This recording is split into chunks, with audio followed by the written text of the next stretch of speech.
and therefore became very important. And this is the mother of? That's the mother of Pharaoh Akhenaten, and some people also say the mother of King Tut, and the mother-in-law of Nefertiti. Again, these are Waset families. These are up south families. Here's another up south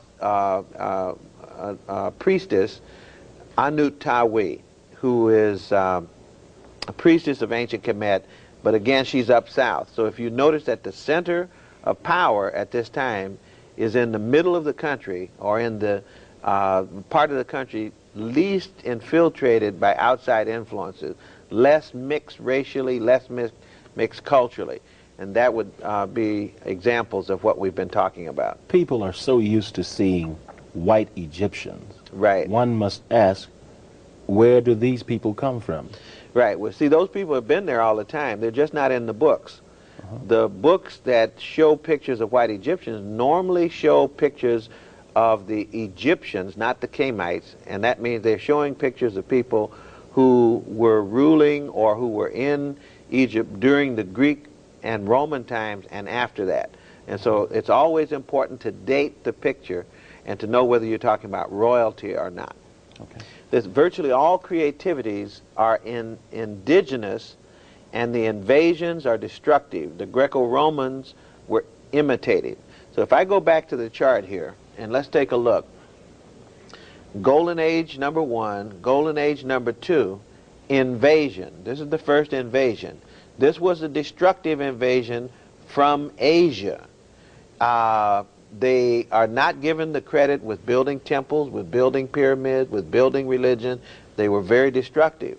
And then there is a return in Dynasty 18 and 19, which is the third Golden Age, and the Greco-Romans don't actually get to Kemet and begin to impose their name, Greece, and their culture and their political control until here. You see, the Greeks come in 332 BC, which is after all 4 Golden Ages, but they didn't destroy. They are the exception to the invasion being destructive. What they did was imitate. Now the Romans that come in after the Greeks, beginning about 30 years before Christ, they're the ones that began to destroy again. And particularly they destroyed the educational and religious institutions to the extent that they were able to do that over the course of 200 to 300 years. Now at that 332 BC, is that basically when you see the white? Right. This is when you'll see large numbers of white. Well, you also see it here with the Persians in 525 BC.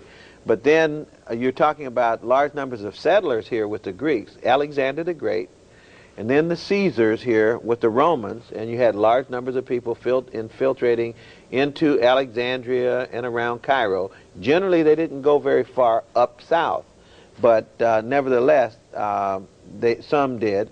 And it's not until you get the Arabic population that you begin to get that large infusion of foreigners up south.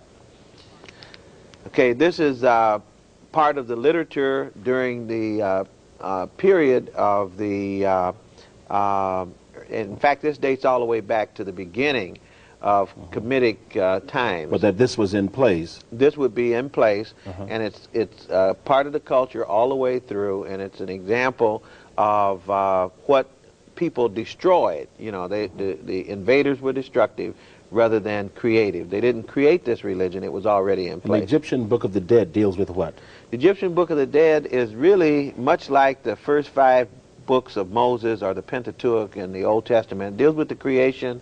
It deals with, some people say they're spells, you know, but you have to really get into the study of Kemetic religion to understand that these things are part of a very deep symbolic studies that you don't just talk about. You have to go through a training process in order to understand them. Yeah. Okay.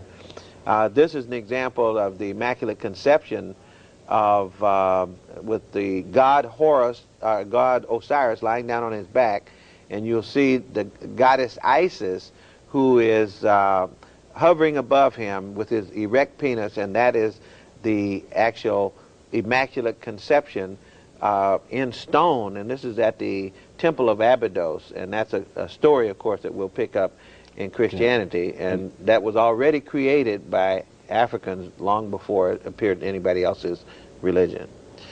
Here's an example of the imitation. You know, all of these are examples of imitation.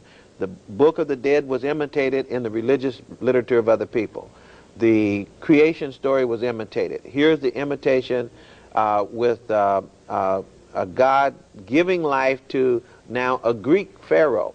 This Greek pharaoh this is outside the temple of Horus at Edfu, which is a reconstructed temple under the authority of the Greeks. With their money, when they took over, they followed the desires of the priests, and they began to reconstruct. That's imitation. This is after Alexander the Great. And this is Alexander the Great here, or at least one of the statues of Alexander the Great. And you can see how different this is. Who goes into Egypt? He goes into Egypt and is in fact welcomed by the Kemetic people of the time as the deliverer from the Persians. They were happy to see him come.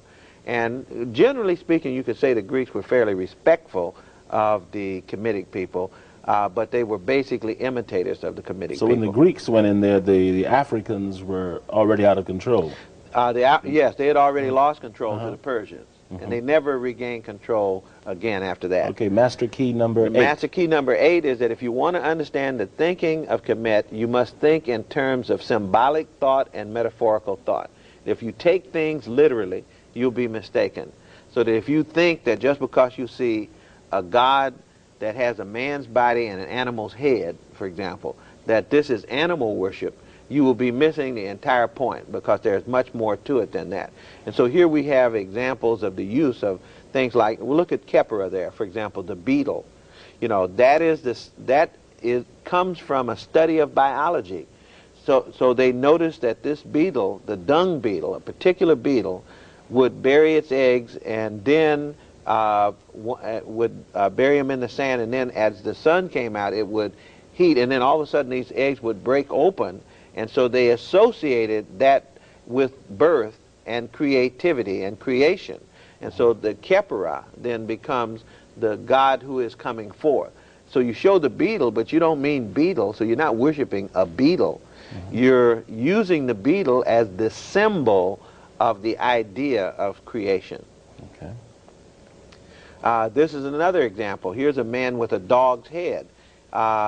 You're not worshiping the animal, the dog, but that dog, the jackal, according to Schwaller de Lubitz and others who studied this, is the symbol he is used as a symbol associated with the preparation of the dead, in this case, embalming.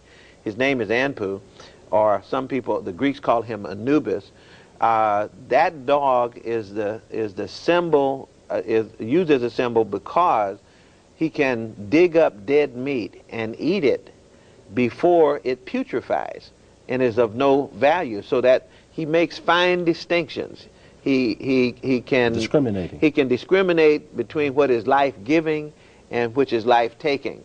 And so they say, well, why not use him as a symbol for judgment, for making fine judgment? So you see him here, but you will also see him at handling the scales of justice, where the heart of the deceased is weighed against the feather of truth. So that is a symbolic thought, not to be taken literally. But most people who try to study Kemetic religion tend to try to take it literally, and they will make a mistake every time. Well, aren't Christians sometimes referred to as the sheep and the shepherd? Sheep and the shepherd, right? In Christianity, and you don't expect that people are actually calling people animals, right? But they are manifesting sheep-like qualities, you know. And the shepherd is acting in relationship to people the way the shepherd acts in relationship to sheep. Okay. Okay, the last, not the last, but the ninth master key. Science generated religion, philosophy, and general culture. In other words, it's really important in looking at ancient Kemet to know that the basis of the culture was totally scientific. In other words, painful observations, tireless observations over literally thousands of years produce insights into how nature works.